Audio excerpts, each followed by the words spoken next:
Ladies and gentlemen, it happened again. So this last weekend, Northstar cEDH hosted the Summer Classic, which was a Win a Gaia's Cradle event, and as you can see by the title of the video, I was able to bring home another top 10 finish with my current favorite deck, Dargo Thrasios. So if you watched my previous video talking about my last top 4 finish, you'll know that that was actually my first ever cEDH tournament that I attended, which means that with this one being my third, 2 out of 3 of my total cEDH events I've been able to make top cut at, which is pretty exciting, and it's a trend that I'm hoping to keep up moving forward. I did play one tournament in between these two that obviously I didn't make a video on that one. It didn't go as well as I would have liked. I did still end up 1-1 and 2, I believe, which isn't awful, but it wasn't a top cut finish, so I decided not to make a video on that one. But here we are talking about the Summer Classic and yet another top 10 run. So as I said, I played the partner pairing of Dargo and Thrasios for this event, and in my last video talking about Dargo Thrasios, I did just show my list up on the screen and talk about some of my specific card choices and personal tech.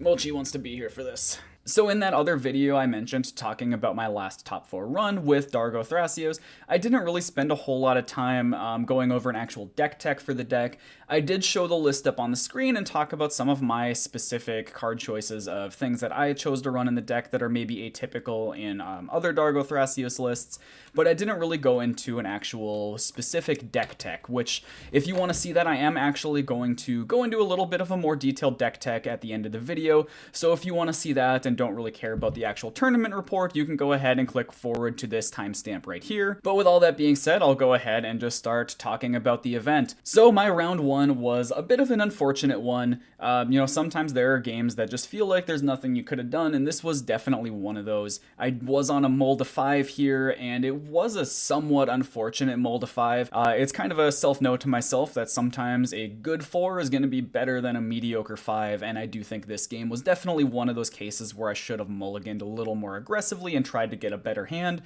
But it is what it is. I don't think a mold of 4 even would have changed it, even if it was like the best mold of 4 in the world. So this round I was seat 2 playing Dargo Thrasios. In seat 1 was a Nadu player who was the Nadu player who actually went on to win the entire event. In seat 3 next to me was Kyle from Things in the Ice, who was playing a Wise Mothman build.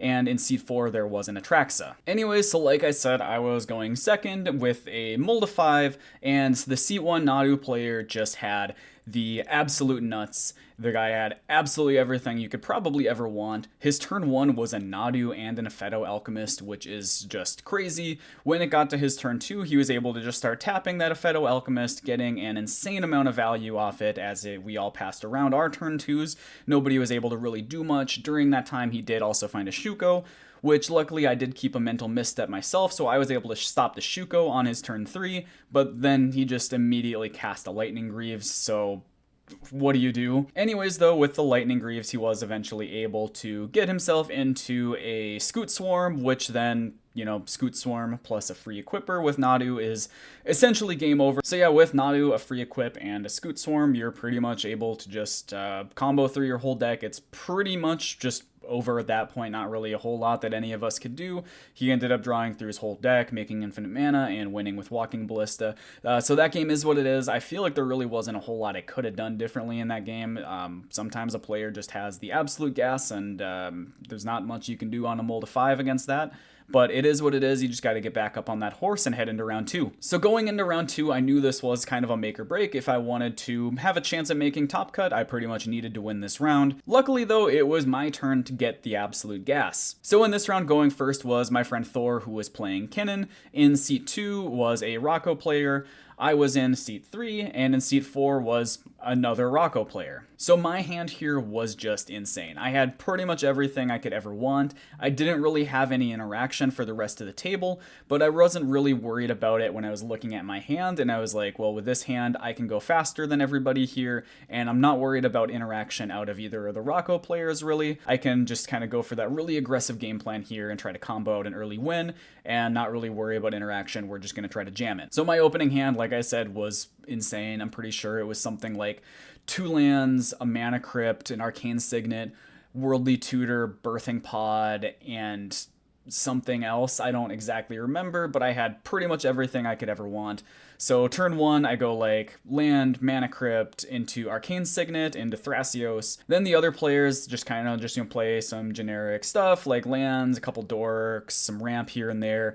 Just gets back to me, not really a whole lot going on out there. Then on my turn 3, I look at the dockside count and I realize it's not really high enough for me to try to jam it right here. So I decide I'm going to try to do the end step Worldly Tutor for the dockside. So I basically just pass with open mana. I play my land and pass. The next Rocco player, I believe he gets out like a One Ring. The Thor on Kinnan passes with like, I think a Mana Crypt, a Soul Ring, and like an Island up. He doesn't really have a whole lot going on, just kind of that over there. And then I see the next Rocco player jam out a Magus of the Moon, turning off all of Kinnan's open blue mana. So I realize immediately, like, this is the perfect window for me. This is like exactly what I need. So I jam that Worldly Tutor, tutor up that dockside, go to my turn, play out the dockside, play out the Birthing Pod, get out the Dargo, sack the Dargo for Tidespout Tyrant, and just go off from there. Once you have Tidespout Tyrant, Thrasios to draw your whole deck, infinite mana, all that, winning is pretty trivial. I was able to pretty much just lock out the game and shut it down really quick. So that was a really awesome game there. So round 3 was another really interesting round here. There was actually 2 Nadu players in this pod. There was a seat 1 Nadu player. Seat 2 was Jeremy from Things in the Ice, who, as I mentioned, I played with Kyle in round 1. Things in the Ice, really awesome people. I do have their channel linked down in the description. You should check them out if you haven't already. They are awesome folks over there. Anyways, Jeremy was in seat 2 playing Talion. I was in seat 3, and seat 4 was another Nadu player. The Nadu player was actually the player that won the Winnetundra event that I talked about previously on the channel here. So it was pretty awesome to get another shot playing against them here. Anyways, the Nadu player in seat 1 once again gets a pretty quick start, gets off to the races kind of quick, is setting up for a turn 2 Nadu with a Urza Saga out so that the Urza Saga is going to crack on turn 3 and get them the Shuko. And then Jeremy in seat 2, I'm pretty sure played a turn 1 Rhystic Study. I don't remember exactly what order he played everything in. It was either turn 1 Talion or turn 1 Rhystic Study, one of the two. I can't recall. He had so many value engines out in this game that it's just hard to keep track of exactly how much he had going on over there. And then me in seat 3, my opening hand wasn't the greatest hand ever, but I did have enough interaction that I felt like I could deal with the 2 Nadu players, and I had enough gas that I thought, I still have enough that I can get in this game and stay in it. I'm pretty sure I had like a turn 1 Rhystic Study with some backup interaction to deal with the Nadus, and I said, I'm just going to draw into what I need off the Rhystic Study. I'll just find it. That's what'll happen. And the Nadu player in seat 4, I think, was just kind of trying to take things a little bit slower, let us blow our interaction on the other Nadu player before he tries to start establishing value engines and establishing Nadu and going for it. I think he was trying to slow roll a little bit, and yeah, we'll kind of get into how that worked out, obviously. So it was a pretty crazy game, like I said. Obviously, Jeremy had that turn 1 Talion. I was confused whether he had turn 1 Talion or turn 1 Rhystic, because he did play the other on turn 2, and then he ended up getting just a ton of cards drawn to him and was able to get out over the course of the game. I think he had like 3 Talions and a Rhystic Study. I pretty much blew a lot of interaction on the seat 1 Nadu in this game. I felt pretty bad because I kind of maybe just focused him a little too much, because I did counter the Nadu twice, but I felt like I had to counter the Nadu twice when he had the Urza Saga, so I know I'm not going to be able to counter the Shuko. That's just going to come out uncounterable, and there's going to be nothing I can do, so I have to interact on the axis I'm able to, which is countering the Nadu. Anyways, the game kind of came to an end after Jeremy had this crazy turn where he played out a Hullbreaker Horror, was trying to combo off to make infinite mana, and he tried to clone my Thrasios actually so that he could draw out his whole deck with, my own Thrasios essentially when he cloned it. But unfortunately for him, we were able to actually stop him. The Nadu player in seat 4 had played out a Spellskite and cloned it through the Springheart Nantucko, and with those double Spellskites, he was able to pay life to redirect a couple of the Hullbreaker Horror bounces, and Jeremy just eventually ran out of gas and wasn't able to keep going, so he unfortunately then had to pass turn with that Hullbreaker Horror up on the field. So yeah, I was able to just then go to my turn. I had a huge grip of cards in my hand that I was able to draw off of the Rhystic Study as Jeremy was trying to go off, and I was able to just pay 2 life, play out my own Phyrexian Metamorph, copying the Hullbreaker Horror that Jeremy had out, and then I was able to cast enough spells from my hand one at a time to bounce back each of his value pieces, his Rhystic Study, and his multiple Talions. And then I was able to just go off with the Hullbreaker Horror from there, start bouncing rocks, make infinite mana, draw through my deck, and just kill in any way possible, because once you have your deck in your hand with this deck, it's pretty much, you can pretty much just close out the game however you want. I'm pretty sure the loop I presented was just infinitely flickering Tali to mill everybody's library out, or exile, I should say, exile everybody's library. So yeah, that was a really cool game.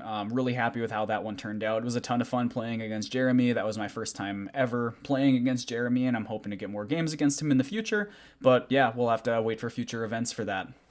So round 4 was a messy one. This was a kind of rough round. So this pod, we had 2 of us at 2-1 and 2 of us at 1-1-1. So we did have to play this one out. We couldn't draw into top 16. We did actually have to play everything out here. So in seat 1, there was a Valky player, Valky God of Lies. In seat 2 was me. In seat 3 was a Blue Farm player. And in seat 4 was Ethan playing Rogsai. Ethan's a really awesome guy. I've played against him several times. He was actually in the finals of this tournament, so he did end up making top 10 as well. And he was also a player that was in that top 4 cut for the Win a Tundra event that I previously talked about on the channel. So yeah, like I said, this round was kind of messy. It was not clean on really any of our parts. It was just kind of a really insane game.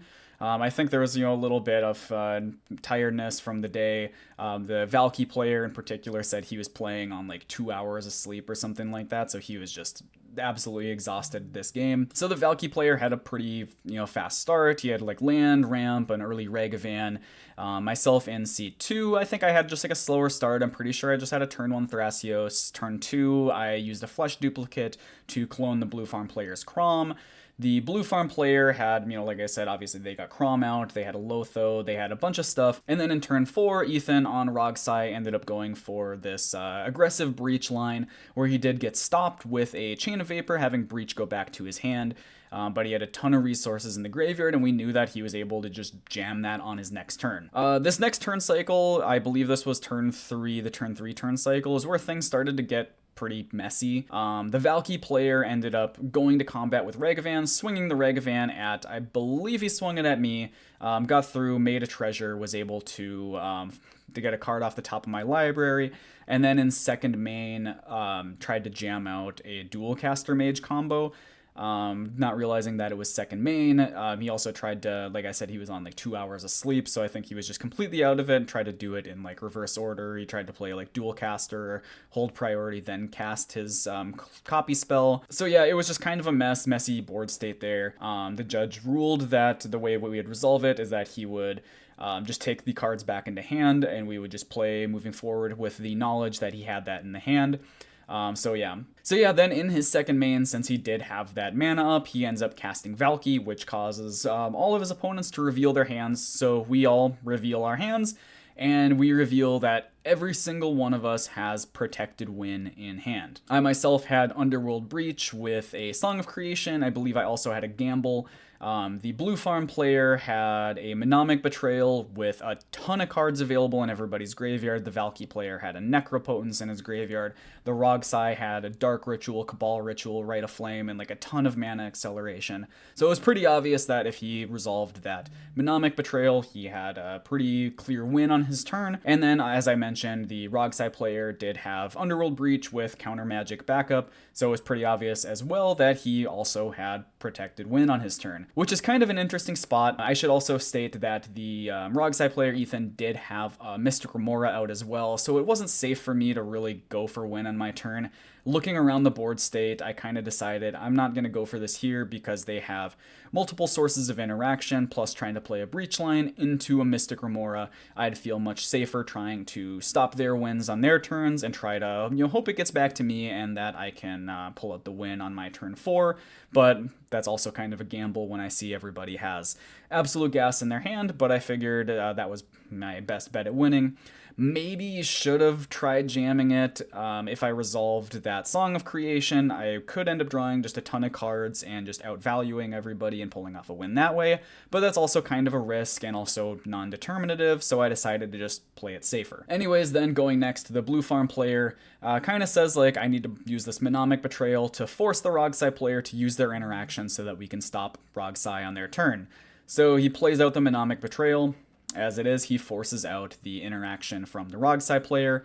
It seems like he spends a second thinking about it, and then he says, if this resolves, I can win, and decides to try to, jam it through, ends up using his interaction to try to protect that. But I felt like I was in a position where I now had to counter this Mnemonic Betrayal, because if he didn't, he might not necessarily win, but he'll at the very least draw so many cards off of it that I'll be so far behind, and he'll have a perfectly sculpted hand going, probably 20 to 30 cards deep.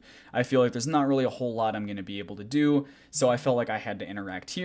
I chose to interact with him after I said, hey, I know we need to stop Rogsai on this turn, but it looks like you're trying to win. If you can, tell me that, you're not trying to win here, this is just a value Mnemonic Betrayal, I'll let this go. But if you're trying to win here, I have to interact with you, and forcing me to interact with you here is going to use my interaction for Rogsai's turn, and we know that Rogsai has win in hand, so you're kind of putting me in a tough spot here. And he said basically like, well, I can't promise I'm not trying to win here. So I felt like it put me in a spot where I'm like, well, I have no choice but to stop this. If you're trying to win, I have to interact when I'm able to, and I chose to interact at that point, at which point the player ended up Tainted Pacting super deep to try to resolve his Mnemonic Betrayal. Got stopped again by the Rogsai player, who drew another interaction spell off of the Mystic Remora, had to pass turn, and then of course the Rogsai player just won. Was it right to counter the Mnemonic Betrayal?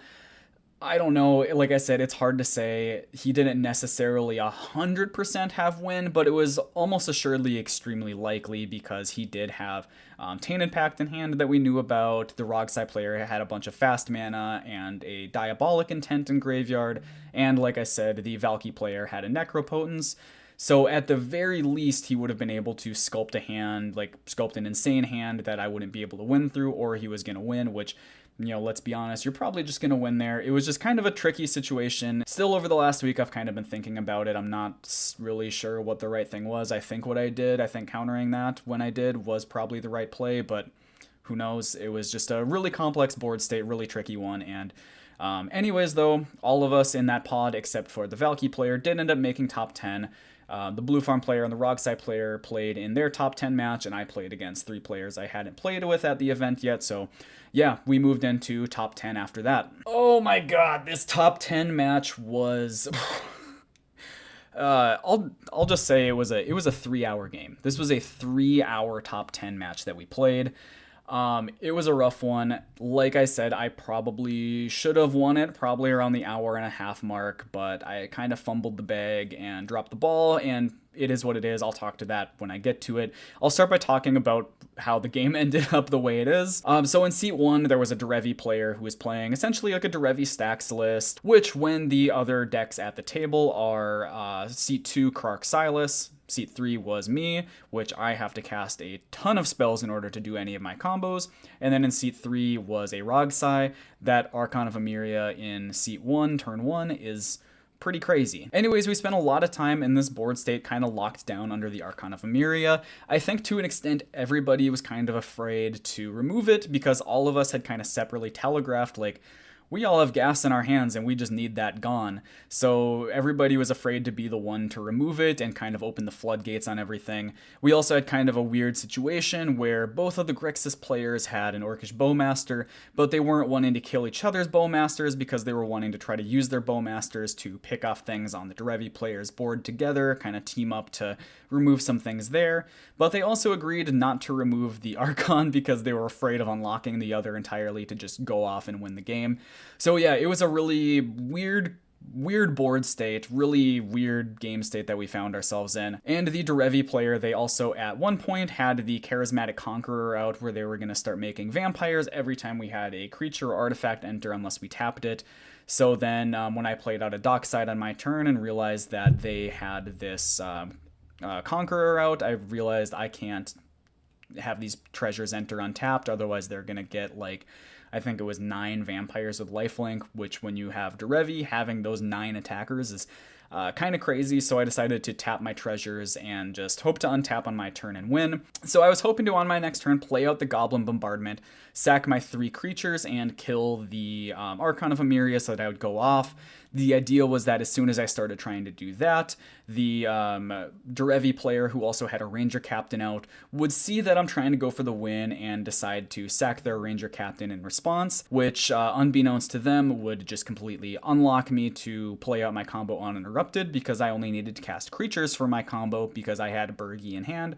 So I was hoping to just be able to cast Birgi and be safe from there. Anyways, that was my plan on that turn, what I was hoping to do next turn, and I'll get to what happened after that. So then, up next, Rogsai. I don't remember exactly what they did on their turn, but the 2 Rogsai players around this point decided to have their Bowmasters kill each other, or I should say the Krark players, Orcish, killed the Rogsai players, Orcish, because the Rogsai player drew a card off of a Rhystic Study. And then it goes to the Derevi player's turn. They just attack in, they get a Cannon out, and they just attack in, untap a bunch of things with Derevi, and reactivate Cannon. And I think they just got like a Birds of Paradise or something off of that, which there was actually a really funny running joke we ended up having in this game. That was really fun. These were awesome people I played with in this round. It was a 3-hour game, like I said, but everybody in the game was really awesome, really fun people, and they made it really enjoyable for me.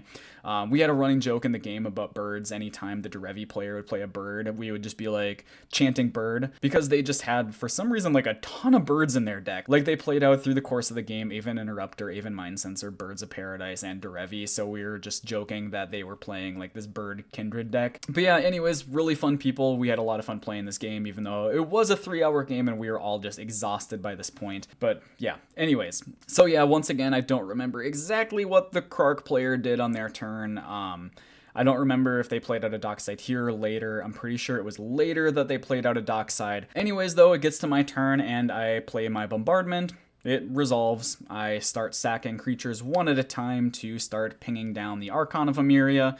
I kill the Archon of Emeria with that idea that I mentioned, that the Derevi player then is going to sack their Ranger Captain to lock all the opponents out of non-creature spells, thinking that it's going to stop me. Unfortunately, they don't bite and don't crack their Ranger Captain. So things are obviously now not going according to plan, and I realize the combo that I'm going for is a little bit fragile, and it's going to draw the Rogsai player a ton of cards because they had a Rhystic Study out.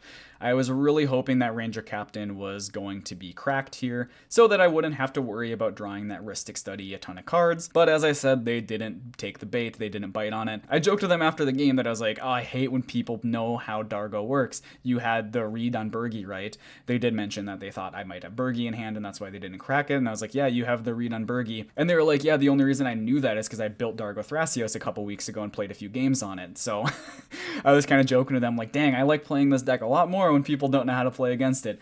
But it is what it is. They didn't take the bait, and because they didn't take the bait, I think in that moment I kind of panicked, and I started thinking, well, if I start pinging the Ranger Captain down by playing Dargo and starting to sack Dargo to Goblin Bombardment, replaying sack to Goblin Bombardment, and I start pinging the Ranger Captain down when I'm about to kill it, they'll just sack it then. I pinged it twice and then thought about that more rationally and realized they're gonna realize, like, I'm totally telegraphing that I want them to crack it, and they're just not gonna crack it. And I'll just find myself in the same boat, but having wasted a bunch of mana doing that. At this point, I had a gamble in hand, and I decided I'm gonna shift gears and try to resolve a breach combo. I cast the gamble, then look across at the Rograk player with, I think, like 13 cards in hand or something crazy at this point, and the Rhystic Study up, and I realize I'm never resolving a breach combo through this board, especially when the Krark player had also tried twice to cast Tainted Pact and failed the Krark flip, so I knew they had a Tainted Pact in hand. I was thinking, I'm never resolving this. This is not happening. I have to stick to plan A. I have to cast Birgi. I have to try to go for the Birgi line because that is going to be my best bet here. I'm not going to be able to resolve any other lines here. I have to try to play creatures so that I dodge as many counter spells as I can. Then I looked down at my mana and realized with all of my fumbling around, messing up what my original plan was, I had spent too much mana and I was no longer able to both cast Bergie and start the line for the Dargo combo. So yeah, basically things didn't go as I kind of thought they would, and in the moment I kind of panicked, and I was also exhausted from a long day, and like I said, this is probably about an hour and a half into our game. So yeah, it was a long day. I was just pretty exhausted at this point and just kind of had a pretty bad fumble in the moment, and had to just pass turn there and hope I top deck something good. Anyways, don't remember, everything that happened. This was a 3-hour game, so a lot of the details of it are a little bit blurry. I remember the Rogsai player just did some things like casting some tutors and getting some value spells, but we were still locked out and kind of scared of what the Derevi player was doing because they did have that charismatic conqueror. So yeah, we just keep playing the game a little bit. The Derevi player is starting to kind of whittle down life totals a little bit just through combat beats and getting a lot of value off of the Derevi triggers. So the next notable thing that happened was actually my second win attempt here.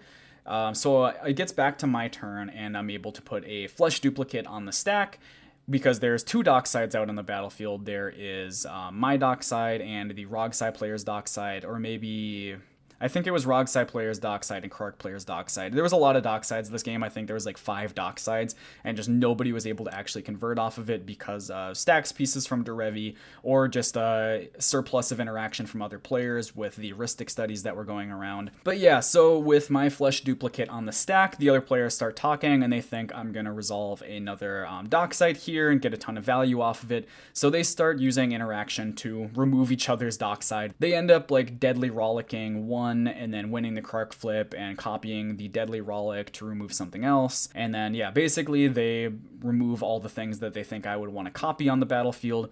That wasn't my plan the whole time, actually. I was planning on having the flesh duplicate enter as a copy of the Orcish Bowmaster, because note, I still had the Goblin Bombardment up. So once that Orcish Bowmaster enters, I can resolve a wheel that I have in my hand and ping out 21 damage from the draws off the Orcish Bowmaster, plus between every single Orcish Bowmaster trigger, I can sack the new Orc army to the Goblin Bombardment, essentially doubling my damage up to 42 damage, and I believe the total sum of life totals was something around 50, so I knew I would be able to for sure kill 2 of the players, and then probably kill the 3rd player on the next turn, and I was kind of hoping that that was going to be what was going to happen. But yeah, then my wheel got countered. Is what it is. Anyways, the next thing of note, again, I apologize, I don't remember everything that happened in this game. It was a long game, kind of a blur. But yeah, the next notable thing that happened is the Kark player then tried to jam a win on their turn, where they were previously down to, I believe, 6 life from the attacks from the Derevi player and various random Orcish Bowmaster pings throughout the course of the game that happened.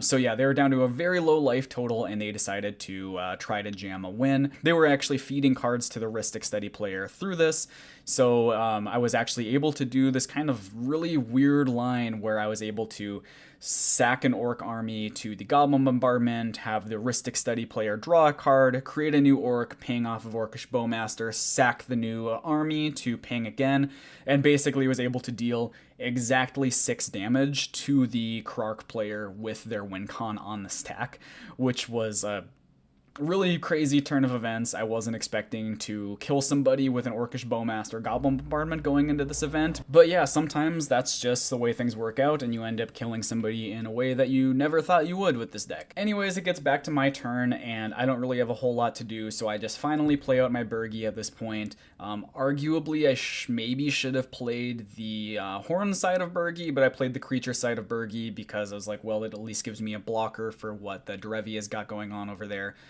So I played out the Bergie and was like, oh, I just need to draw into something good here. I'm pretty down bad. I've had 2 essentially win attempts stopped. I've blown a ton of resources. I've kind of fumbled the bag. I'm not going to lie, I was like a little tilted after realizing my horrible misplay earlier in the game. So yeah, I just played out the Bergie and hope for the best. So then the Rogsai player on their turn resolves a breach, at which point the Derevi player flashes in their Aven Interrupter, which is pretty bad news when you're trying to go for a breach play. Talking to the Rogsai player after the game, they said they did actually figure out that they had a line they could have gone for. They just missed it in the moment. So, like I said, it was a 3-hour game. we were all pretty exhausted at this point, and missing things in those insane 2.5, 3 hour games. It's pretty easy to do. But anyways, the Rogsai player had a line they were trying to go for, where they were trying to flash back their Orcish Bowmaster and try to kill the Aven Interrupter so that they could continue their line.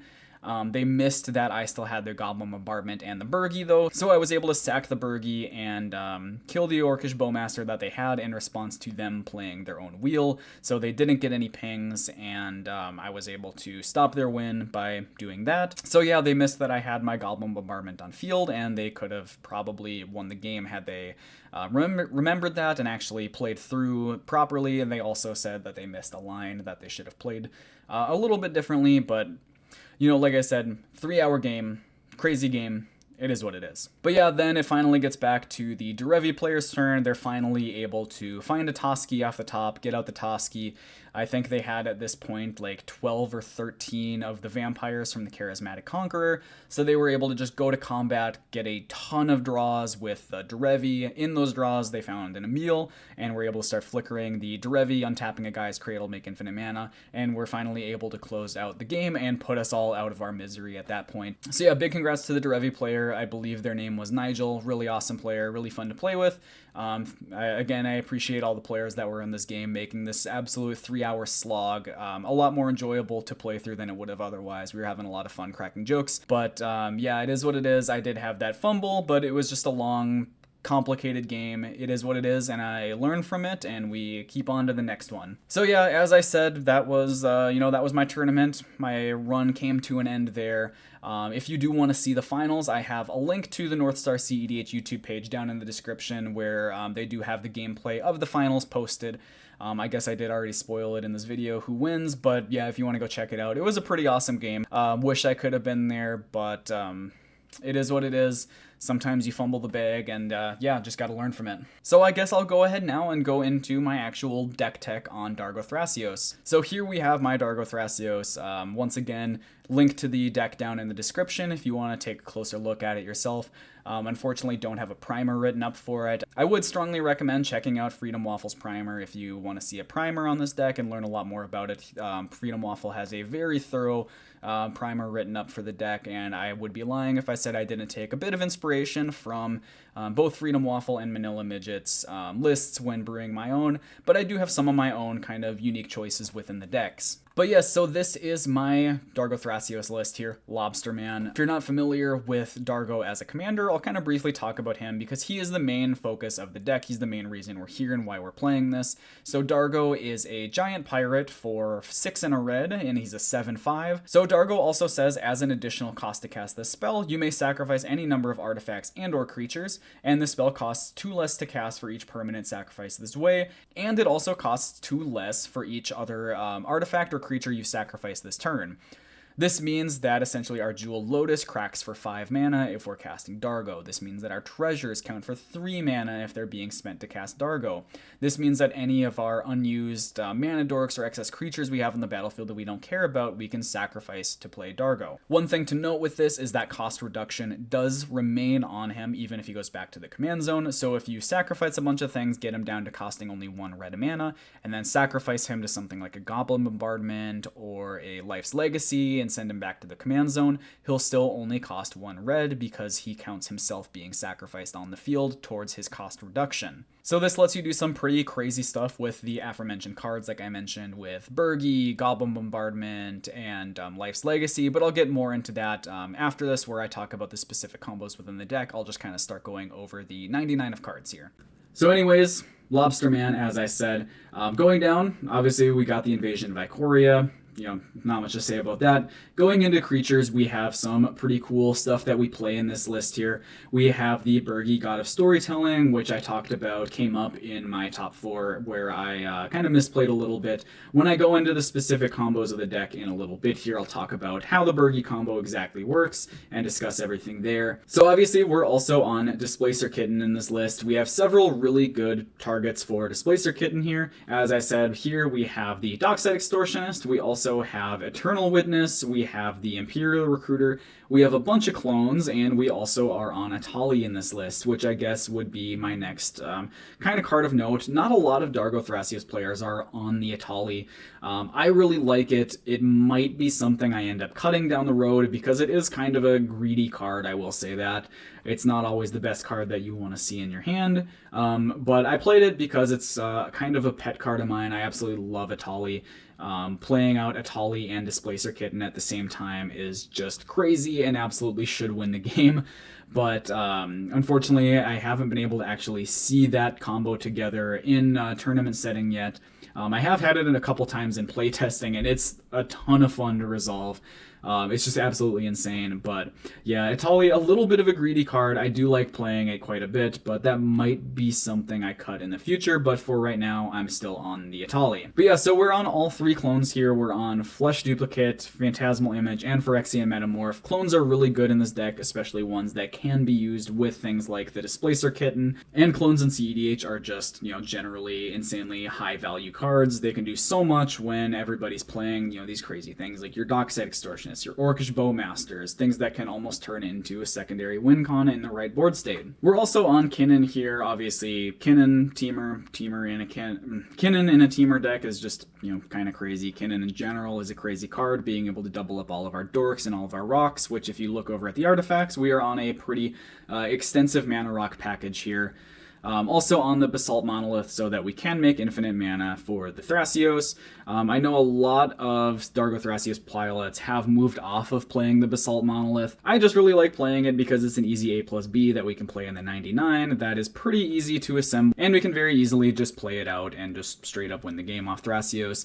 I just really like it. I think it's a really neat combo, and I don't think I would ever cut this. I really like it. I kind of disagree with other people cutting it, but I mean, it is what it is, and they definitely have their own reasons as well, and who am I to tell them how to play their decks? Anyways, then obviously we're a Thrasios deck, so we're on Seedborn Muse. Seedborn Muse is never really going to be our primary win con. This is kind of just a plan B.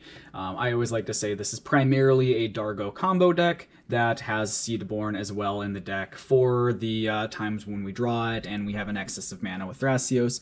It's not really ever the plan A. It's honestly something that I have considered cutting.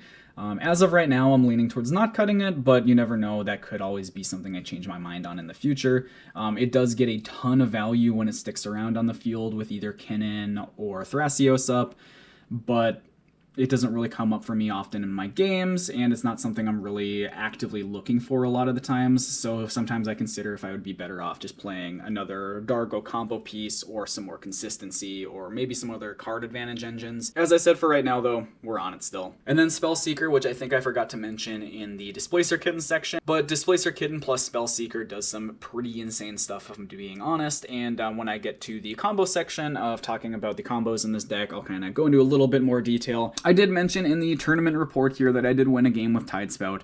Obviously, Dargo can be birthing potted for Tidespout Tyrant, which is pretty awesome. One of the main reasons to play this deck is the ability to just Tidespout Tyrant or Neoform or Eldritch Evolution, your cheap, essentially 1-mana commander into a Tidespout Tyrant to just absolutely lock out the game. But yeah, that's about it for the creatures. Going into the sorceries, this is all pretty typical Teamer stuff. The only thing that really stands out here is the Life's Legacy, which if you're familiar with Dargo is an absolutely insane card when you're able to essentially play Dargo out for 1 mana, sacrifice it to Life's Legacy, and then draw 7 cards and essentially just maybe play any other mana rock or something and recast Dargo for a single mana.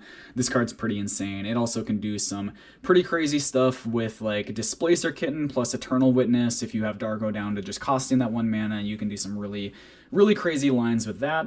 In the instance, once again, not really anything of major note here. It's all pretty standard stuff.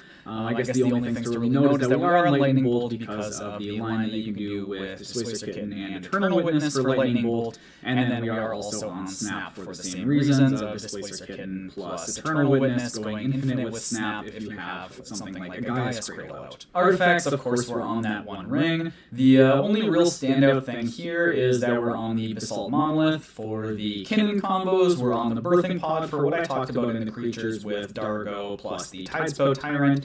And then we're also on Relic of Legends, which is another thing that can act like kind of what Birgi does, where it makes extra mana for us on every cast of Dargo when we're going through our kind of longer Dargo loops to close out the game. In our enchantments, I mentioned a couple times here, we're on that Goblin Bombardment, and we're on the Greater Good. So a Goblin Bombardment is sacrifice a creature. It deals 1 damage to target creature or player. So if you're going through these loops of sacking Dargo, recasting them, sacking Dargo, recasting them, you can see how that goes infinite and creates infinite pings to kill the entire board and each player. Greater Good is the same idea, but instead of doing damage each time, we're drawing 7 and discarding 3. So essentially pseudo-looting through our whole deck, but going like +4 cards each time. This card's absolutely insane in this deck. It's one of the main reasons to play Dargo in Teamer colors, in my opinion, and I absolutely love when I get to resolve this card and start doing some crazy stuff with Dargo. You can absolutely do some nutty stuff here. And I am on the tech that's, I think, somewhat of a newer tech to Dargo Thrasios pilots. I believe this is Manila Midget's ad. I believe, I might be wrong on that. If I'm wrong, I apologize to whoever was the person that kind of pioneered this tech in Dargo Thrasios, but Song of Creation, this card is insane. When you're able to do these crazy plays like cast Dargo for a single mana, you draw 2 cards, play any rock that you find, draw 2 cards. You can do some just absolutely insane stuff with this card. I've seen stories of people talking about where they have the Horn side of Birgi out plus this, and like at that point it's pretty much impossible for you to miss. You play any spell, draw 2 cards. If you don't like what you find, just discard them both to Horn Birgi, exile the top 4, play anything from that, draw 2 more cards, discard them to the Horn, exile 4 more, play anything from that, draw 2 cards, and you can just make these crazy storm terms with Song of Creation. This card, maybe not the most optimal, but it's so fun to play, and it is so just over-the-top explosive when you get to resolve it and go off. I don't see myself ever cutting this card. It's so fun to play. I love playing with this card. I want to try to jam it into more decks. Not sure what other homes I would be able to find for it, but this card is just so fun. And then, Underworld Breach. Nothing to say there. Anyways, moving on. Anyways, lands. Not a whole lot to say about lands once again. We are a Gaia's Cradle deck. Gaia's Cradle is an absolutely insane card. Every green deck plays it. This card's insane. And then the other thing to talk about is my brand at this point is the Surveil lands. I absolutely love these Surveil lands. If you are on 3 or fewer colors, please play a Surveil land. These cards are insane. Basically a time walk. These cards are just great. Please play your Surveil lands. They're awesome. And then I do just have the sideboard down here. By the time this goes live, I might have moved these to the main deck. These are cards I'm considering slotting back into the main. I was previously playing Consecrated Sphinx instead of Atali, but I decided to play Atali instead recently. Minsk and Boo is also something I was previously on, but I ended up cutting it for the Song of Creation. And Blasphemous Act is just something that I feel like I probably need to play in the current meta, with how creature-centric so many decks are. Being able to have this board wipe for essentially 1 red mana is just kind of insane, and it feels like something that might be necessary if Nadu is continuing to see the success and popularity that it's seeing now. Being able to have this mass removal for the rest of the board that I don't really care about is something that really appeals to me, and I probably will be slotting this one for sure in, and I'm kind of debating on the other 2. I might put them back. We'll see what happens as time goes on. Anyways, that's all I got for the deck tech. I will go ahead and start jumping into specific combos here. So I'll go ahead and start talking about various combos that this deck can do. As I mentioned in the deck tech, this deck can do some really cool stuff. Dargo is our main combo piece, and Thrasios is our neat little infinite mana dump in the command zone, because many combos that we do have in this deck are things that generate infinite mana, so having that clean outlet in the command zone is pretty nice.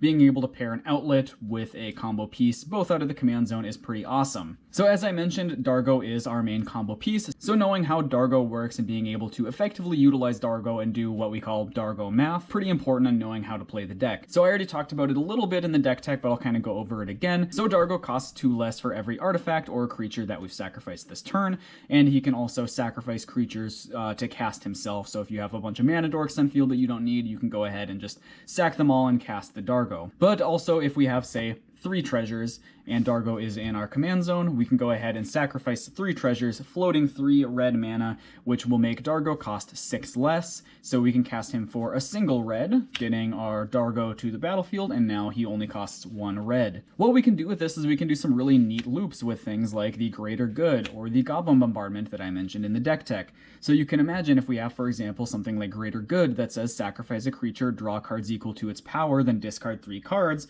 If we do that line where we have 3 red mana, use 1 to cast Dargo, and then we sacrifice Dargo to draw 7 cards, discard 3, we can then immediately cast it again because he counts his own sacrifice for his cost reduction, so that pays for the commander tax every time you're recasting him. So essentially with those 3 red that we have, we can cast Dargo, sacrifice him, draw 7, discard 3, recast him, draw 7, discard 3, draw 7, discard 3 on the final cast, essentially drawing 21 cards out of our deck, which is just honestly insane. These lines with Greater Good and Goblin Bombardment can also go infinite. Let's say that we are in a situation where Dargo is out and he's cost reduced to only cast 1 mana when he goes back to the command zone. For the example of this, let's say we have Goblin Bombardment, and then we have either of these 2 cards here, Relic of Legends or Birgi, God of Storytelling. So both of these cards work for this combo here. I'll start by talking about the Relic of Legends. So what we're going to do with this is that when Dargo is out on the battlefield, we're going to use this second ability of Relic of Legends to tap an untapped legendary creature, add a mana of any color. We're going to tap Dargo and add red, at which point we'll sacrifice Dargo to the Goblin Bombardment, putting him back in the command zone. Now we use that floating red mana to recast Dargo. When it resolves, tap it to the Relic of Legends and sacrifice it to the Goblin Bombardment. Rinse and repeat until you've generated a dead table. Now with Birgi, we can essentially do the same thing, but let's say we sacrifice Dargo, and then we have a floating red. We recast him, triggering Birgi to add a red. No need to tap him or do any extra shenanigans. Just every time we cast him, we're just going to make a red. So then we'll just, on resolution, sacrifice him to Goblin Bombardment, recast him, make a red, sack him, recast them using that red that we had, make another red, and rinse and repeat until once again you have a dead table. As I said, this also works with the Greater Good, which unfortunately I don't have my Secret Layer Greater Good in just yet, but it should be getting here early July, so pretty excited to add a little more bling to the deck here. But yeah, these lines also do work with Greater Good, and Greater Good is probably the craziest card in this deck. I absolutely love being able to resolve Greater Good and go off on those combos with Dargo there. Up next with Dargo, we will talk about the pod lines. So Dargo conveniently costs 7 mana, which means that if we have Eldritch Evolution, Neoform, or Birthing Pod, we can go ahead and just cast, or in Birthing Pod's case, activate, to sacrifice Dargo, and get to the battlefield a Tidespout Tyrant. And once we have Tidespout Tyrant to the battlefield, it's as simple as paying 1 red to recast Dargo to use Tidespout Tyrant to bounce any sort of Mana Dork or Dockside Extortionist we have back to our hand, recast it, triggering Tidespout, bounce another rock or Dargo or whatever it is back to your hand, tap for mana. As long as you're going positive on mana each time you do this, you're going to generate infinite mana, at which point then you just cast the good old reliable Thrasios and draw your deck and win in any number of ways. It's hilariously easy to win with this deck once you've established infinite mana and Thrasios on the battlefield. You can straight up just present one of the previous wins I was talking about with the Dargo loop with Goblin Bombardment, or you can generate infinite storm count, mill out with brain freeze.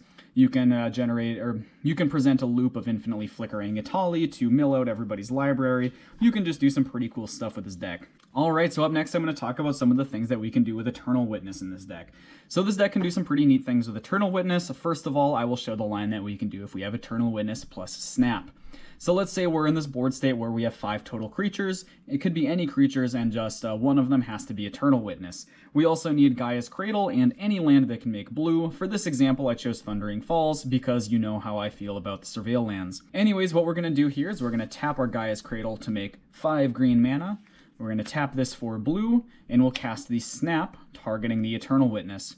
On resolution, we'll take the Eternal Witness back to our hand, untap our 2 lands, and send the Snap to the graveyard. So now at this point, we have 4 green mana floating. We generated 5 off the initials Gaea's Cradle plus the blue of Thundering Falls.